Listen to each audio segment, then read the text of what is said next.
भित भिताणी सुरमेदाणी हीअ ॿाराणी रांदि आहे। हिन रांदि में हिकु ॿारु आगह वारो ॾींदो आहे ऐं बाक़ी ॿिया सभु ॿार भित खे या काठ खे हथु लॻाए बीहंदा आहिनि। जेकॾहिं कंहिं ॿार जो हथु भित ते या काठ ते न लॻल आहे त उनखे वारो वठंदड़ पकड़ण जी या आउट करण जी कोशिशि कंदो।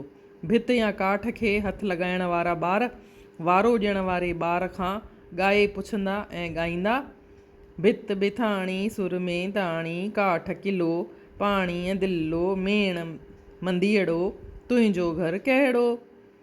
वारो ॾियण वारो ॿारु कंहिं बि घर ॾांहुं इशारो करे चवंदो, हू मुंहिंजो घरु, हू टोपण जो घरु। सभु ॿार उन ताईं पहुचण जी कोशिशि कंदा, पर उन्हनि खे भित या काठ खे हथु न छॾिणो आहे। पर जे छॾिणो पियो त डुक पाए पाण खे पकड़ण खां बचाइणो आहे। इन विच में वारो ॾियण वारो ॿारु उन्हनि मां कंहिंखे बि आउट करे सघे थो। अहिड़े नमूने रांदि हलंदी रहंदी।